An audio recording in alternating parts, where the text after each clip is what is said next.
Hello students, बहुत बहुत स्वागत करती हैं आपकी Lali Verma madam Magnet Brains Hindi medium पर। बताइए नाम क्या है? Magnet Brains Hindi medium. आप अपने सभी फ्रेंड्स को बताइएगा कि कक्षा 8वीं मतलब क्लास 8 की हिंदी भी शुरू हो गई है। पाठ्य पुस्तक का नाम किसलय, और हमने पहली कविता भी शुरू कर दी है। क्या नाम था कविता का? तू जिंदा है। किसने लिखी है? कवि शैलेंद्र जी ने। तो चलो अब हम चलते हैं हमारी पाठ्य पुस्तक किसलय के पाठ 1 अर्थात तू जिंदा है तो की MCQs पर, अर्थात जो भी इस कविता से बहुविकल्पीय प्रश्न होंगे उनकी हम चर्चा करेंगे, ताकि जब कभी भी, क्योंकि होता क्या है परीक्षाओं में तरह तरह से प्रश्न पूछे जाते हैं। मैं आपको प्रक्रिया समझाती हूं। प्रक्रिया यह है कि हर एक पाठ के हम करेंगे 4 प्रकार से तैयारी। कैसे 4 प्रकार से? पहला वीडियो जो हमारा होगा उसमें रहेगा कवि परिचय और कविता की व्याख्या। यदि कवि, ध्यान से सुनना, क्या रहेगा बेटा? कितने वीडियो होंगे? 4। किस तरह से? सबसे पहला जो वीडियो होगा उसमें किसी भी जो भी पाठ है या कोई कविता है तो उस कविता का कवि परिचय या पाठ के लेखक का परिचय और उस पाठ का सार या कविता की व्याख्या, ये हमारा पहला वीडियो। ठीक है। दूसरे वीडियो में हम करेंगे प्रश्नोत्तर। पहले में क्या है? कवि परिचय या लेखक परिचय और कविता का सार या कविता की व्याख्या। दूसरे में प्रश्नोत्तर। तीसरा वीडियो हमारा रहेगा वस्तुनिष्ठ प्रश्नों का और चौथा रहेगा हमारा कंप्लीट चैप्टर रिवीजन। ठीक, इस तरह से हम करने वाले हैं। तो अब ये हमारा कौन सा वीडियो है? तीसरा वीडियो। ठीक है। तो कविता में हमारे कारवां को किसका इंतजार है? क रास्ता, ख घर, गा मंजिल, घा महल। कविता में हमारे कारवां को किसका इंतजार है? बताइए। रास्ता, घर, मंजिल या महल, किसका इंतजार किया जा रहा है? हमारे कारवां को, जो संगठन है, जो शक्ति है, जो जोश के साथ निकले हैं अपनी किसकी ओर? अपनी मंजिल की ओर। ठीक है। तो वो कहीं नहीं रुकेंगे, वो कहीं नहीं थमेंगे, वो चलेंगे अपने मंजिल की ओर। और मंजिल चाहे रास्ते टेढ़े मेढ़े हों, चाहे घर टूटे फूटे हों, लेकिन वो पहुंचेंगे अपनी मंजिल पर। महलों के बारे में तो वो कभी सोचते ही नहीं है। तो उनको है इंतजार अपनी मंजिल का, और मंजिल तक पहुंच के ही रहेंगे, चाहे कितनी भी बाधाएं आए, चाहे कितनी भी मुश्किलें आए, लेकिन वो मंजिल पर तो पहुंचकर रहेंगे। अगला, तू जिंदा है तो, इस कविता के कवि कौन है? बिहारी, शंकर, शैलेंद्र, कबीरदास, मोहम्मद इकबाल। बताओ। तू जिंदा है तो कविता में कवि कौन है? बिहारी, शंकर, शैलेंद्र, कबीरदास और मोहम्मद इकबाल। कवि कौन है? शैलेंद्र। यस, ठीक है। तो कवि शैलेंद्र हैं इस कविता के कवि। अगला, तू जिंदा है तो शीर्षक पाठ गद्य की कौन सी विधा है? अब यहां पर मैं थोड़ी देर के लिए चुप हो रही हूं। मैं चाहती हूं कि आप सही जवाब कमेंट करके मुझे बताएं। तो तू जिंदा है तो शीर्षक पाठ गद्य की कौन सी विधा है? कौन सी? बताओ। हिंदी साहित्य की कौन सी विधा है? कविता है, कहानी है, रेखा चित्र है या डायरी है? तू जिंदा है तो क्या है? कविता, कहानी, रेखा चित्र या डायरी? बोलो।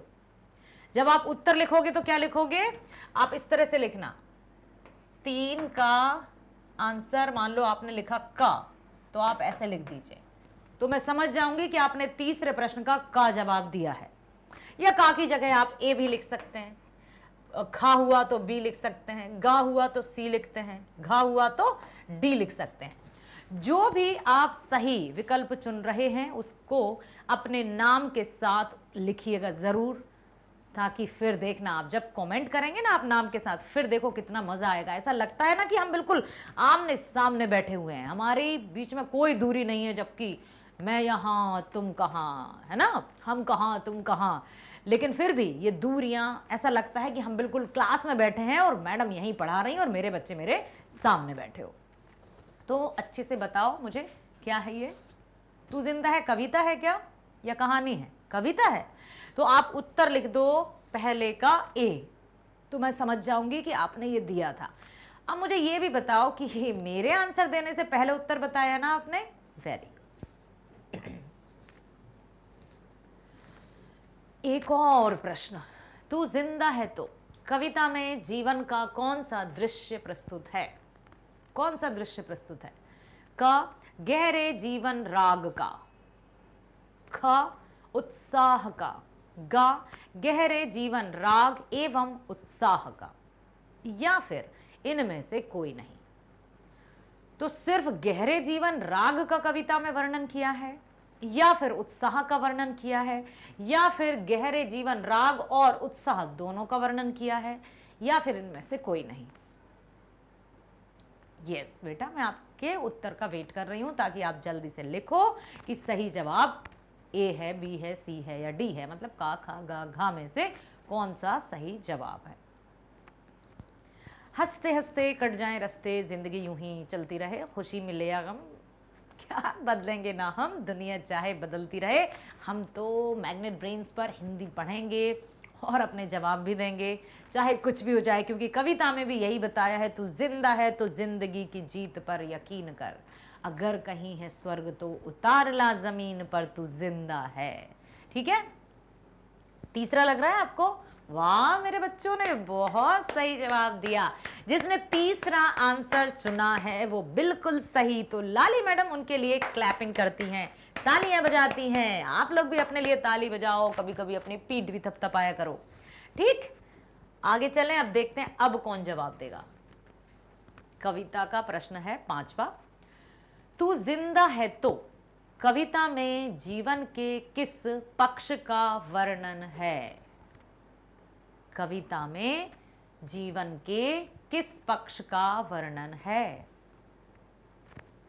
क, निराशावादी, ख, आशावादी, ग, प्रेरणावादी, या घ, साम्यवादी। क्या दिया है इसमें? तू जिंदा है, क्या उसमें ये बताया कि तू निराश रहे? नहीं, यह गलत जवाब। दूसरा है आशावादी, हमेशा आशावादी रहना चाहिए कि हाँ, yes I can do it, मैं कर सकता हूं, हर कार्य में कर सकता हूं। या फिर प्रेरणावादी, प्रेरणा दी गई है, इंस्पिरेशन अंग्रेजी में जिसको कहते हैं, या फिर साम्यवादी। बताओ। तो ये है आशावादी, जिसमें कभी भी निराश नहीं होना है। मुश्किलें, बाधाएं, परेशानियां, हार जीत जीवन का हिस्सा है बेटा। ऐसा नहीं है कि हम जीतते जीतते जीतते ही रहें, ऐसा नहीं है। कोई तो जीतेगा, कोई तो हारेगा। जब ग्राउंड में खेलते हैं, मैदान में जब हम खेलते हैं, तो 2 टीम रहती हैं। अब दोनों में से सब यही कहेंगे मुझे तो जीतना ही है, मुझे तो जीतना है। हाँ, जुनून होना चाहिए, लेकिन किसी को तो हारना ही होगा। तो अब ऐसा नहीं है कि जो हारा है वो सच में हार जाए। मैदान का हारा हुआ हारा नहीं कहलाता। जो मन से हार जाते हैं कि हमें तो खेलना ही नहीं है क्योंकि हम तो हार ही जाएंगे, उसको हारा हुआ कहते हैं। जो जोश के साथ, जो उमंग के साथ, जो उत्साह के साथ मैदान में गया है ना, उसको हारा हुआ कदापि नहीं कहते हैं। बाकी खेल है, हार जीत तो होती ही है। तो कविता में आशावादी सोच का वर्णन हुआ है। कवि मनुष्य को कैसा जीवन जीने की प्रेरणा देता है? कैसा जीवन जीने की प्रेरणा देता है? का, हौसले और उत्साहपूर्ण, खा, अतीत को याद कर, गा, मौत से डर डर कर, या फिर घा, समय का सदुपयोग कर। तो कवि मनुष्य को कैसा जीवन जीने की प्रेरणा देता है? हौसले और उत्साहपूर्ण की, खा, अतीत को याद कर, गा, मौत से डर डर कर, घा, समय का सदुपयोग करके। कैसा कैसा संदेश दिया है कवि ने? मनुष्य को कैसा संदेश दिया है? हौसले का, हौसला बनाए रखो, साहस के साथ काम करो, उत्साह, जोश, जुनून रखो, या फिर अतीत को याद करते रहो, जो हो चुका है ना उसी को याद करते रहो। हाँ भैया, हमने तो इतने काम किए थे, अरे घी के दिए जलाते थे, कलशों से नहाते थे, बीती बातों को याद करते रहो। या फिर मौत से डर लगता है, मुझे नहीं जाना, नहीं नहीं नहीं नहीं भाई तुम ही जाओ, मैं नहीं जा सकता, ऐसा संदेश दिया है। या फिर समय के सदुपयोग का। तो हमें क्या लगता है बेटा कि कविता में हौसला और उत्साह का ही पूरी तरह से संदेश दिया गया है कि हौसले के आधार पर हमें अपना जीवन व्यतीत करना है, उत्साहपूर्ण हमें जीवन व्यतीत करना है। कैसा व्यक्ति जिंदा माना जाता है? का निराशा रहित। निराशा रहित, रहित का मतलब समझते हो? रहित मतलब होता है के बिना, निराशा के बिना। तो कैसा व्यक्ति जिंदा माना जाता है? जो निराश नहीं होता, या घमंडी जो रहते हैं उनको कभी ने जिंदा माना है, या फिर स्वाभिमानी कि भाई देखो स्वाभिमान के आगे मैं किसी की नहीं सुनता, मैं अपने अभिमान अपने स्वाभिमान की रक्षा बहुत करता हूं, या फिर आलसी और अकर्मण्य लोगों की। तो लोगों की कैसे व्यक्ति को? जो निराशा रहित हैं, अर्थात जिनके मन में निराशा का कोई स्थान नहीं है, उसी को उन्होंने जिंदा व्यक्ति माना है। स्वाभिमान के साथ जो जीते हैं, ठीक है, कि मैं मेरा वजूद, अर्थात देखो निराशा रहित तो होगा ही, साथ ही साथ स्वाभिमानी आएगा कि जो अपने आत्मसम्मान के साथ अपना जीवन व्यतीत करते हैं। ये नहीं कि पैसों के आगे झुक गए या कोई बड़ा धनी व्यक्ति देख लिया तो उसके सामने जी हजूरी करने लगे। जो अपने स्वाभिमान की, सेल्फ रिस्पेक्ट जिसको कहते हैं, अपने वजूद की रक्षा करते हैं और अपने जीवन को जीते हैं, वही सच्चा व्यक्ति कहा है और उसी को उन्होंने जिंदा व्यक्ति की संज्ञा दी है। ओहो, प्रश्न है, कवि शैलेंद्र तू जिंदा है तो कविता में देशवासियों को क्यों संगठित होने की बात करते हैं? का है आजादी प्राप्ति के लिए, खा जुलूस निकालने के लिए, गा धरती को स्वर्ग जैसा सुंदर बनाने के लिए, या फिर घा इनमें से कोई नहीं। तो कवि शैलेंद्र तू जिंदा है कविता में देशवासियों को संगठित, संगठित मतलब एक जगह। देखो मैं बताती हूं संगठन और भीड़ में क्या अंतर होता है। संगठन में भी बहुत लोग रहते हैं, भीड़ में भी बहुत लोग रहते हैं, तो क्या भीड़ और संगठन एक ही बात होती है? क्या आप में से कोई उत्तर देगा कि संगठन और भीड़ में क्या अंतर है? हाँ, भीड़ किसे कहेंगे? संगठन का अर्थ होता है अपनी पहचान, अपने वजूद के साथ एकत्रित होकर एकता के साथ शक्ति का निर्माण करना, अपनी आइडेंटिटी, अपनी पहचान के साथ। जबकि भीड़ में कोई वजूद नहीं, कोई पहचान नहीं, कोई नाम नहीं, कोई निशान नहीं। तो कभी भी भीड़ का हिस्सा मत बनना बच्चों। संगठन में बहुत बड़ी शक्ति होती है, लेकिन भीड़ ऐसे ही कहीं बॉम्ब फेंक दिए जाते हैं, कहीं लाठी चार्ज हो जाता है, कहीं गोलियां बरसा दी जाती हैं। तो भीड़ का हिस्सा हमें कभी नहीं बनना। जहां पर कहते हैं ना कि गेहूं के साथ घुन भी पिसता है, कहावत हो सकता है आपने सुनी हो कि गेहूं के साथ घुन भी पिसता है। तो उस भीड़ का हिस्सा तो कभी मत बनना। संगठन शक्ति होती है, संगठन में शक्ति है। अपने नाम का, अपनी पहचान का, अपने वजूद का, अपने व्यक्तित्व का हमेशा ख्याल रखना और अपने स्वाभिमानी जीवन के साथ, मतलब अपने वजूद के साथ अपना जीवन व्यतीत करना। तो कवि शैलेंद्र तू जिंदा है तो कविता में देशवासियों को क्यों संगठित होने की बात करता है कि क्यों संगठित हो? का है आजादी प्राप्ति के लिए, खा जुलूस निकालने के लिए, गा धरती को स्वर्ग जैसा सुंदर बनाने के लिए, या फिर घा इनमें से कोई नहीं। तो यहां पर कहा है आजादी प्राप्ति के लिए, क्योंकि ये बात उस समय की बताई है उन्होंने जबकि अंग्रेजों का शासन था हमारे देश पर। मातृभूमि को उन्होंने गुलामी की जंजीरों में जकड़ कर रखा था। उस समय संगठन की काफी बड़ी आवश्यकता थी और भारतवासियों ने संगठन के साथ अंग्रेजों को बाहर खदेड़ दिया। बहुत सारे हमारे क्रांतिवीर, सिपाही, स्वतंत्रता सेनानियों ने हंसते हंसते अपनी जान की आहुति दे दी, प्राणों की आहुति दे दी। ठीक है। विनाश के बाद क्या होता है? क नवनिर्माण होता है, खा विध्वंस होता है, गा केवल अवशेष बचते हैं, या घा सभी सुखी हो जाते हैं। तो विनाश के बाद क्या होता है? नवनिर्माण होता है ना। यदि विनाश हुआ है तो फिर से निर्माण होगा ही, निर्माण हुआ है तो विनाश भी होगा ही। अर्थात निर्माण और विनाश विलोम है, लेकिन है। निर्माण है तो विनाश होगा, विनाश है तो निर्माण जरूर होगा। अर्थात सुख है तो दुख भी होगा ही, और दुख है तो सुख भी होगा ही। समय कभी नहीं ठहरता, समय कभी नहीं रुकता है, कभी भी नहीं रुकता है। स्वराज का अर्थ क्या है? का राज्य परतंत्र है। परतंत्र मतलब गुलाम, आजादी, परतंत्र या अपना राज। तो स्वराज का अर्थ होता है अपना राज। अर्थात लोकमान्य तिलक का ये आपको कथन अवश्य याद होगा कि स्वराज मेरा जन्म सिद्ध अधिकार है और मैं इसे पाकर रहूंगा। Freedom is my birth right and I shall have it.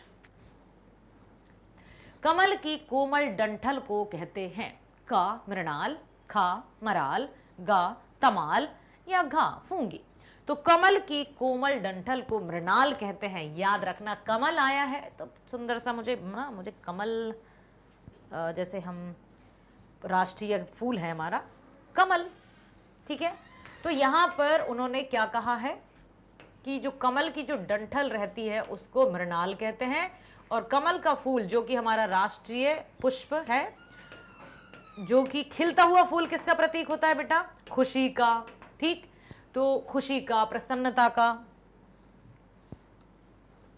चमन का अर्थ क्या है? चमन मतलब आकाश, नदी, मरुस्थल, फुलवारी।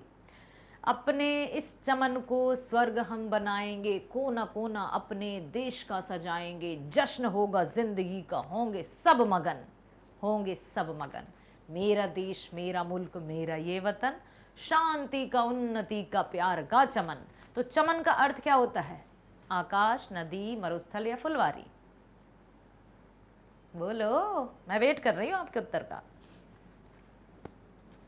यस, फुलवारी। तू जिंदा है तो कविता में किसके सर कुचल कर हम साथ चलेंगे, किसके सर कुचल कर हम साथ जाएंगे? संगठन के साथ। का सुख, खा दुख, गा मुसीबत, या घा हंसी। तो हम कुचलेंगे सर मुसीबतों के। कौन है यहाँ पर जो हमारे रास्ते का रोड़ा बन रहा है? हम उसको कुचल डालेंगे। और स्वर्ग, जहां कहीं भी स्वर्ग मतलब खुशी, उसको ढूंढ कर लाएंगे। कौन सी कविता गहरे जीवन राग और उत्साह को प्रकट करती है? तू जिंदा है तो, कर्मवीर, बिहारी के दोहे, बच्चे की दुआ। तो ये है हमारी तू जिंदा है तो जिंदगी की जीत पर यकीन कर। अगला है गिरेंगे जुल्म के महल, बनेंगे फिर नवीन घर, अगर कहीं है स्वर्ग तो उतार ला जमीन पर, तू जिंदा है। ये पंक्तियां किस कविता की हैं? का है कर्मवीर, खा कबीर के दोहे, गा बच्चे की दुआ, या घा तू जिंदा है तो। ये है तू जिंदा है तो। अगला, बुरी है आग पेट की, बुरे हैं दिल के दाग, ये न दब सकेंगे एक दिन बनेंगे इनकलाब। ये अर्थात सबसे बड़ी जो आग है वो पेट की आग है, और इस पेट की आग को बुझाने के लिए जिनको तुम बिल्कुल कमजोर समझ रहे हो वो भी क्रांतिकारी का जब रूप धारण कर लेंगे तो सामने वाले कितने भी शक्तिशाली क्यों ना हो, सब थर थर कांपेंगे। तो किस कवि की है? कबीर की, बिहारी, शंकर शैलेंद्र की, या नरोत्तम की? तो ये है शंकर शैलेंद्र की। तो जिंदा है तो जिंदगी की किस पर यकीन करना है? तो जिंदा है तो जिंदगी की क्या आएगा यहाँ पर? विजय, सुख, जीत या हार? अच्छा, सब लोगों ने जवाब दिया सी। ओके, जीत पर यकीन कर। बुरी है आग पेट की, बुरे हैं दिल के क्या?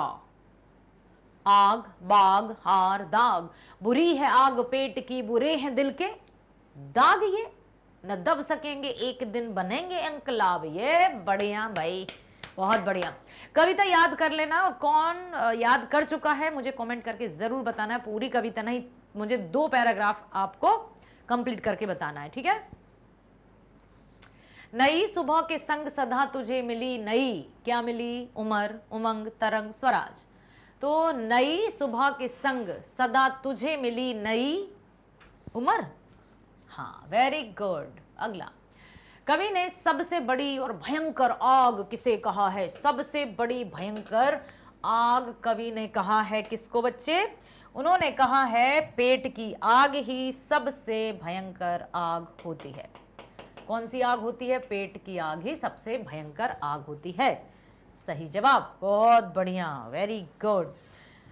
आशा करती हूं बहुत अच्छे से आपने सुन लिया है और इन उत्तरों को ध्यान भी रखेंगे। कविता का भावार्थ भी आपने जाना, कवि परिचय भी आपने जाना, और कविता में जो शिक्षा कवि हमें देना चाहते हैं वो भी आपने जाना। तो याद रखना, किसी भी तरह की मुश्किल परेशानी से घबराना नहीं और उसका सामना करना, जीत आपकी होगी। मिलते हैं नेक्स्ट वीडियो में। स्वस्थ रहना, खुश रहना, bye bye, thank you so much.